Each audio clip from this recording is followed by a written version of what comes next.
মেহমানদারি করতেও দেয় না। এটা তো খারাপ, দারুণ খারাপ। মেহমানদারি করলে আল্লাহ তাআলা রসুল মেহমানদারি করতে বলেছেন। গতকাল এই হাদিস বলেছি, মানুষকে খাওয়াতে বলেছেন, ফকির মিসকিনকে খেতে দিবেন। জাহান্নামে যাওয়ার দুইটা কারণ। জাহান্নামীদেরকে জিজ্ঞেস করা হবে, ইয়াতাসাআলুনা আনিল মুজরিমিন, অপরাধীদেরকে জিজ্ঞেস করা হবে তোমরা দোজখে আসছো কেন? মা সালাকাকুম ফি সাকার, জাহান্নামে আসছো কেন? তারা জবাবে বলবে দুইটা কথা, লাম নাকু মিনাল মুসাল্লিনা ওয়া লাম নাকু নুতইমুল মিসকিন। দুইটা কারণে দোজখে আসছি, অনেক কারণের মধ্যে। তার একটি হলো আমরা নামাজ পড়ি নাই, আর 2 নম্বরে গরিব মিসকিন এতিম এদেরকে খাইতে দেই নাই। আপনার স্বামীরও বুঝাবেন, মেহমানদেরকে এতিম মিসকিনদেরকে খেতে না দিলে জাহান্নামে যাওয়া লাগবে। সুতরাং এই ধরনের বেকায়দার স্বামীর হাত থেকে আল্লাহ তাআলা আপনাদেরকে রক্ষা করুন, স্বামীদেরকে আল্লাহ হেদায়েত করুন। অনেক প্রশ্নই আপনারা করেছিলেন, জুমার নামাজ তো, সেই জন্য সব প্রশ্নের জবাব দেওয়া সম্ভব না। আমি এখন আপনাদের জন্য কিছু কথা আলোচনা করতে চাই। আল্লাহ তাআলা সেই আলোচনার মধ্য দিয়ে আমাদেরকে তার কথাগুলি বোঝার তৌফিক দান করুন। আল্লাহ তাআলা কোরআনে কারীমের মধ্যে বলেছেন, ইয়া আইয়ুহান নাসু উবুদু রাব্বাকুমুল্লাযী খালাকাকুম ওয়াল্লাযীনা মিন ক্বাবলিকুম লাআল্লাকুম তাত্তাকুন। আল্লাহ তাআলা বলছেন, হে মানব সকল, দাসত্ব করো, গোলামি করো, আনুগত্য করো তোমার রবের, ওই রবের যিনি তোমাদেরকে সৃষ্টি করেছেন এবং তোমাদের পূর্বপুরুষদেরও সৃষ্টি করেছেন। কোরআনের মূল বক্তব্য হচ্ছে মানুষদেরকে আল্লাহ তাআলার গোলাম বানানো, আল্লাহর গোলামি করতে হবে, মানে ইবাদত করতে হবে। সেই ইবাদতটা কি? এই ইবাদতটাকে আমরা অনেকে মনে করি নামাজ, রোজা, হজ, যাকাত শুধুমাত্র ইবাদত, তা নয়। কিন্তু মা বোনেরা লক্ষ্য করুন, ইবাদত শব্দের অর্থই হচ্ছে গোলামি করা, আনুগত্য করা, আল্লাহ যা যা আদেশ করেছেন সেগুলিকে মেনে চলা, যা নিষেধ করেছেন তার থেকে ফিরে থাকা। এটার নাম কি? পুরুষেরা বলেন জোরে, এটার নাম হলো ইবাদত। এই জন্য মা বোনেরা, একজন মুসলমান মহিলা হিসাবে আপনি আল্লাহর হুকুম যা যা মানবেন সেটার নাম ইবাদত, আর আল্লাহর নিষেধ যা যা অমান্য করে চলবেন সেগুলির নামই হচ্ছে ইবাদত। এই জন্য নামাজ পড়ার নামও ইবাদত, নামাজ না পড়ার নামও ইবাদত। প্রশ্ন উঠতে পারে যে নামাজ পড়ার নাম তো ইবাদত বুঝলাম, কিন্তু না পড়ার নাম ইবাদত, এটা আবার কেমন কথা? এটাও সঠিক কথা। অক্তমতো নামাজ পড়বেন ঠিকই, কিন্তু মহিলাদের প্রতি মাসে যে একটা পিরিয়ড আসে, একটি সময় আসে, 5 দিন 7 দিন 3 দিনের জন্য, এই সময়টায় নামাজ না পড়াটাই ইবাদত। আল্লাহ ওই সময় নামাজ পড়তে নিষেধ করেছেন, কোরআন তেলাওয়াত করতে নিষেধ করেছেন, দেখে পড়া, মুখস্থ পড়া উভয়টাই নিষেধ। এই যে নিষেধটা আপনি মানলেন, এটাই আপনি ইবাদত করেছেন। নামাজ না পড়েও আপনার এটা ইবাদত হলো, যেহেতু আপনি নিষেধকে মেনেছেন। সারা বছর রোজা রাখুন, কোনো অসুবিধা নেই, কিন্তু মাসের ওই কয়টা দিনে আপনি রোজা রাখবেন না, এটা আপনার ইবাদত। ঈদের দিনে রোজা রাখবেন না, এটা আপনার ইবাদত। কথা বুঝতে কষ্ট হচ্ছে না সহজ হচ্ছে?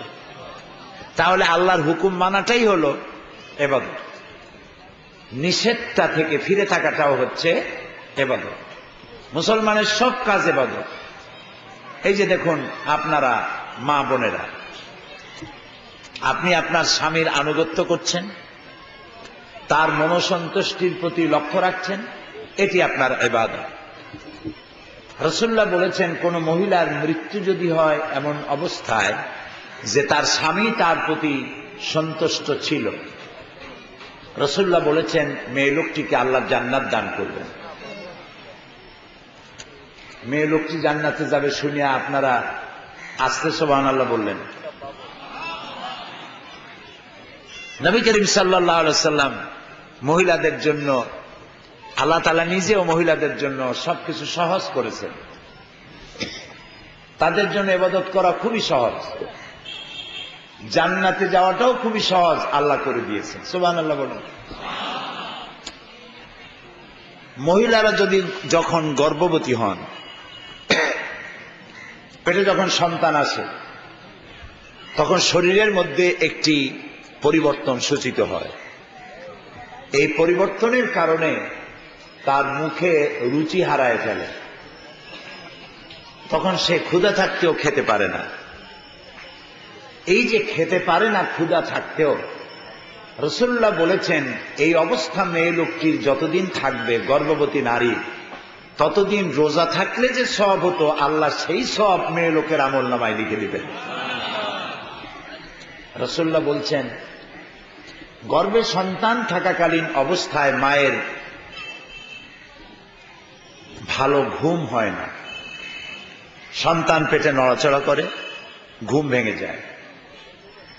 এই যে তার কষ্ট হয়, এজন্য রাত জেগে জেগে আল্লাহর ইবাদত করলে যে সওয়াব হতো, সন্তান গর্ভ থাকাকালীন অবস্থায় মায়ের আমলনামায় সেই ইবাদতের সওয়াব হবে।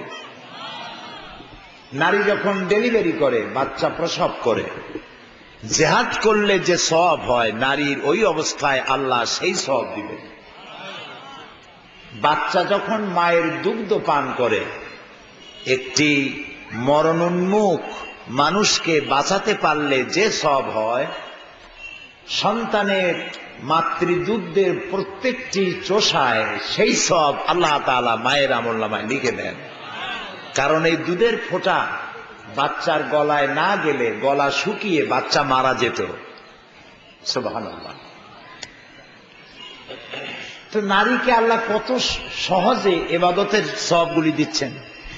এই সন্তানকে আপনি কোলে নেবেন, আদর করবেন, যত্ন করবেন, ভালো নাম রাখবেন, আকিকা করবেন, তাকে দ্বীন শিখাবেন, ঈমান শিখাবেন, এই সবগুলি আপনার জন্য সওয়াব।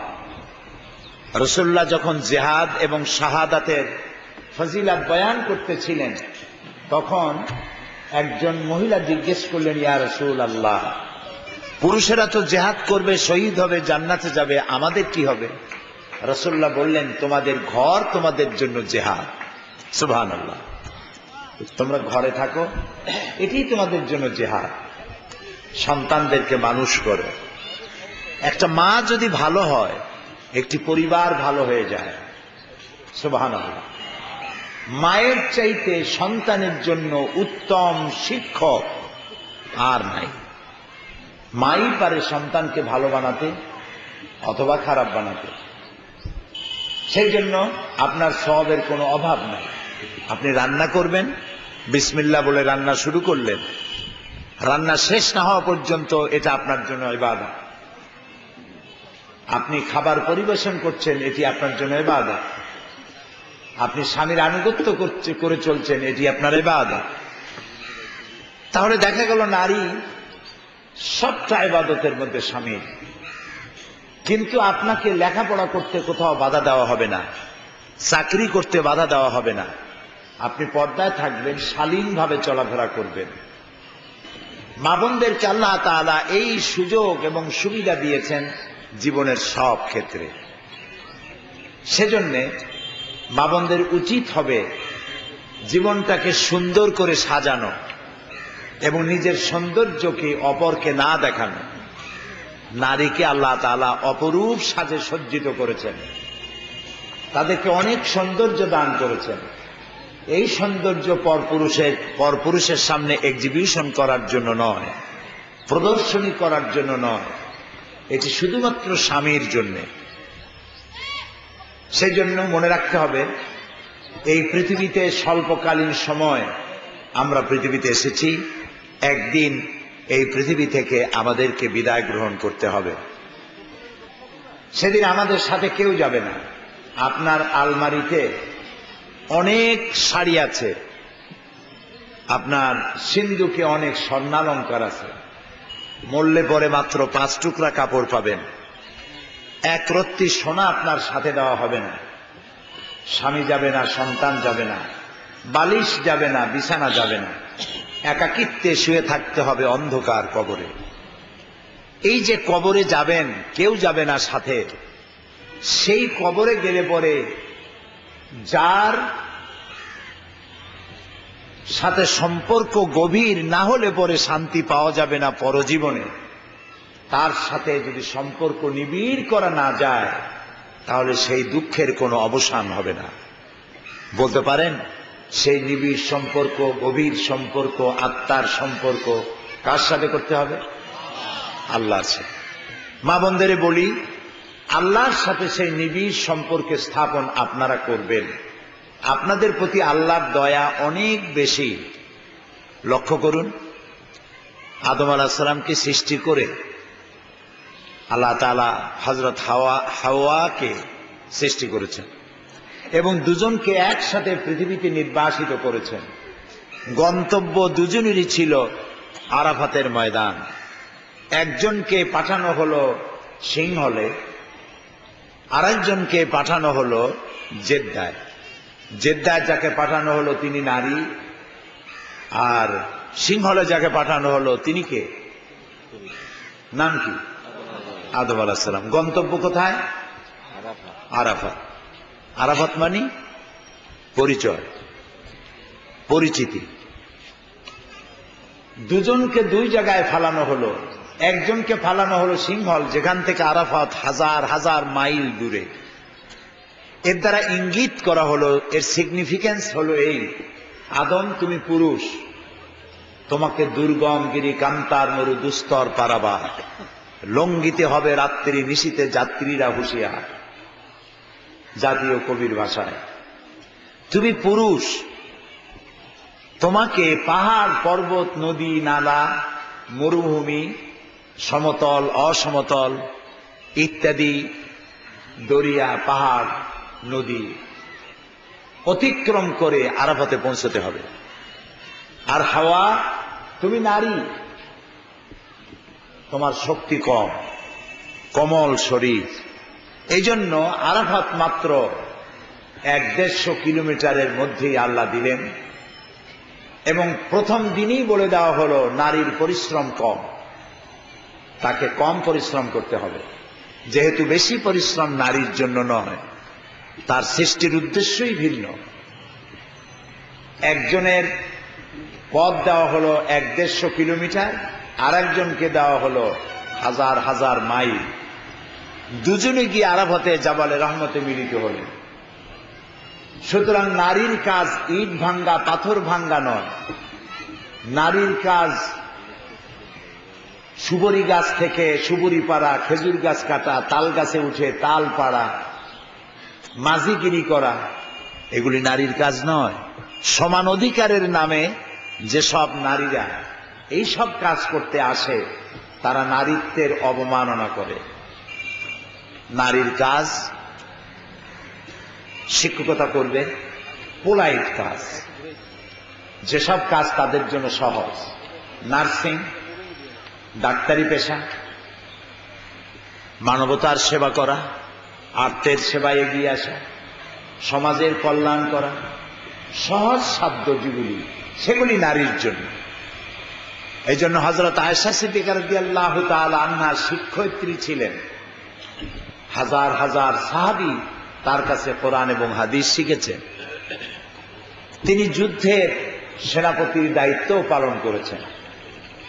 নারীরা যুদ্ধও করতে পারবেন, নারীরা সবটা করতে পারবেন, তবে শালীন এবং মার্জিত পন্থায়, পর্দার আইন পালন করে। সুতরাং মা বোনেরা, এই পৃথিবীতে আল্লাহ তাআলা আপনাদেরকে সব থেকে বেশি অধিকার দিয়েছেন। সেই অধিকারগুলি সংরক্ষণ করে পরকালের জন্য কিছু সঞ্চয় করবেন। সেই সঞ্চয়টা কি? হযরত ফাতেমা রাদিয়াল্লাহু তাআলা আনহা নবী করিম সাল্লাল্লাহু আলাইহি সাল্লামের সামনে একদিন হাজির হলেন। তখন তাকে তিনি বলছিলেন, ইয়া রাসূলুল্লাহ, আমি কুয়া থেকে পানি উঠাতে উঠাতে আমার ঘাড়ে রশির দাগ কেটে গিয়েছে এবং জাতা দিয়া আটা পিষতে পিষতে হাতে ঠোসকা পড়ে গিয়েছে। অনেক সময় আমাকে না খেয়ে থাকতে হয়, আর সংসারের সমস্ত কাজ আমাকে করতে হয়। আপনি যদি দয়া করে আমাকে একটা দাসী দেন, একটা খাদেমা দেন, তাহলে আমার জন্য খুব উপকার হয়। নবী করিম সাল্লাল্লাহু আলাইহি সাল্লাম তার কলিজার টুকরা ফাতেমার দিকে তাকিয়ে বললেন, মা, আমি তো এখনো অমুক অমুক গোত্রের লোকদের খাবার এখনো পৌঁছতে পারি নাই। আমি সকলের মানবিক মৌলিক চাহিদা গুলো এখনো সকলের কাছে পৌঁছে দিতে পারি নাই। সুতরাং আমি তোমাকে দাসী দিতে পারবো না, বরং তুমি প্রত্যেক ফরজ নামাজের পরে 33 বার সুবহানাল্লাহ, 33 বার আলহামদুলিল্লাহ, 33 বার আল্লাহু আকবার, আর একবার আশহাদু আল্লা ইলাহা ইল্লাল্লাহু ওয়াহদাহু লা শারীকা লাহু ওয়া আশহাদু আন্না মুহাম্মাদান আবদুহু ওয়া রাসূলুহু লাহুল মুলক ওয়া লাহুল হামদ ইউহয়ী ওয়া ইউমীত ওয়া হুয়া আলা কুল্লি শাইইন কাদির। এইটা তুমি পড়বে, আল্লাহ তাআলা জান্নাতে তোমাকে অনেক পুরস্কার দিবেন। তো দুনিয়ার সংসারে কাজ যদি কষ্ট হয়, একটু কষ্ট স্বীকার করে নামাজের সময় বের করা, এবং ইসলামেই যে কেবলমাত্র শান্তি, সেই কথাগুলি নিজেও পালন করা, অন্যদের কাছেও এর দায়িত্ব নিয়ে যাওয়া। মা বোনদেরকে বুঝাতে হবে ইসলাম একটি পূর্ণাঙ্গ জীবন ব্যবস্থা, একটি আন্দোলন। নিজে বুঝতে হবে, অপরকে বুঝাতে হবে। এবং ইসলামের আইন ও কানুন যতক্ষণ পর্যন্ত প্রতিষ্ঠিত না হচ্ছে সমাজে, নারীর সতীত্বের হেফাজত হবে না। এবং ইসলাম পূর্ণাঙ্গ রূপে বাস্তবায়িত না হলে যৌতুক দিয়ে নারীদেরকে নির্যাতন করা হবে। অবাধ তালাক প্রথা চালু থাকায় তালাকের সংখ্যা বাড়তে থাকবে, নারীরা কষ্ট পাবে। এই জন্য সমান অধিকার পাওয়ার লক্ষ্যে ইসলামী আন্দোলন বেগবান করতে হবে। ইসলাম যখন রাষ্ট্রীয় পর্যায়ে চালু হবে, তখন নারীদের যৌতুক দিয়ে বিবাহ করার আর কোনো ব্যবস্থা থাকবে না, রহিত হয়ে যাবে। এবং প্রত্যেকটি মহিলার অধিকার সংরক্ষণ করা হবে। তারা মসজিদে যেয়ে নামাজ পড়তে পারবে, ঈদের মাঠেও যেতে পারবে। নারীদের শিক্ষা সংরক্ষণ করা হবে এবং তাদের পিতার সম্পত্তি, ভাইয়ের সম্পত্তি, স্বামীর সম্পত্তির অধিকার প্রতিষ্ঠিত করা হবে। এই কথাগুলো ইসলামী আন্দোলনে শরীক হলে পরেই বাস্তবায়িত করা সম্ভব। সেজন্য মা বোনদেরকে অনুরোধ করব, আপনারা ইসলামী আন্দোলনে শরীক হবে। সন্তানদেরকে ভালো বানাবার জন্য এদেশে শিক্ষাঙ্গনগুলিতে ইসলামী ছাত্র শিবির আছে, যারা চরিত্রবান, আলহামদুলিল্লাহ বলি, যারা দিন শেখে এবং অপরকে শিখায়। এদের মধ্যে চোর ডাকাত পাওয়া যায় না, এদের মধ্যে সন্ত্রাসী পাওয়া যায় না।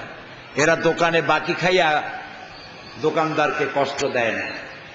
এরা অন্যের নারীকে অপহরণ করে না, প্রেমপত্র দিয়ে অ্যাসিড নিক্ষেপ করে নারীদেরকে উত্তপ্ত করে না। এদের প্রত্যেকটি ছেলেকে রিপোর্ট লিখতে হয়, নামাজ পড়েছে কয় ওয়াক্ত এ মাসে, ইসলামী বই পড়েছে কত পৃষ্ঠা। আপনি নিজে যা না পেরেছেন, শিবির আপনার ছেলেকে তা করতে পারবে। এই ছেলের আমল দেখে আপনার চক্ষু ঠান্ডা হয়ে যাবে, আলহামদুলিল্লাহ। এই জন্য আপনাদের ছেলেদেরকে ছাত্র শিবিরে যোগ দেওয়ার জন্য আপনি ছেলেকে উদ্বুদ্ধ করবেন। আপনাদের মেয়েগুলিকে ভালো বানাবার জন্য ছাত্রী সংস্থায় দিয়ে দিবেন। তাহলে এই মেয়েগুলি মাদ্রাসায় না পড়েও তারা দিন শিখবে, ইমান শিখবে, পর্দা শিখবে। আপনি একটা ভালো জামাইও পাবেন। এই জন্য মেয়েটিকে দিন শেখানো, ইমান শেখানোর জন্য ইসলামী ছাত্রী সংস্থা শিক্ষাঙ্গনগুলির মধ্যে একটি বিরাট নির্ভরযোগ্য প্রতিষ্ঠান, যেখানে আপনার মেয়ে পর্দা করবে, হাদিস শিখবে, কোরআন শিখবে এবং অন্য মেয়েদেরকেও ভালো পথে আনবে। আপনার মেয়ের চলাফেরা, ওঠা বসা দেখলে আপনার কলিজা ঠান্ডা হয়ে যাবে। এরকম মা বাপ হয়ে লাভ কি? এমন সন্তানের মাতা পিতা হয়ে লাভ কি যে আপনার মৃত্যুর পরে আপনার মেয়ে আর আপনার ছেলে আপনার জন্য একটু দোয়াও করতে পারবে না, আপনার জানাজাটাও করতে পারবে না। আপনি কি লক্ষ্য করেছেন আপনার ছেলেপেলে যারা কলেজে পড়ে, বিশ্ববিদ্যালয়ে পড়ে, মাথায় চুল কত লম্বা, গলায় সোনার চেন, ছেলে গলায় সোনার চেন পরা, নামাজ নাই, রোজা নাই, অনবরত সারেগামা পাদানে সে নিয়ে পড়ে থাকে, টেলিভিশনের বাজে ছবি দেখে, সিনেমা দেখে, অন্যের মেয়েদের পিছনে ঘুর ঘুর করে বেড়ায়, দোয়া জানে না, কালাম জানে না। আপনি যখন মরবেন তখন এই ছেলে, ও তো পেশাব করে পানি নিতেও জানে না, পেশাব করে প্যান্ট নষ্ট করা, সেই প্যান্টটা পরা, নাকের ময়লা ছাড়া রুমাল মাথায় বাঁধিয়া, উজু জানে না, আপনার জানাজায় এসে শরীর হবে ইমামের পেছনে, নিয়ত টিয়ত কিছুই জানে না, হাত বাঁধতে বলবে আল্লাহু আকবার, মা বাপের কপালে যা আছে তাই হোক, এটা ছাড়া বলার কিছুই নেই। দুর্ভাগ্য।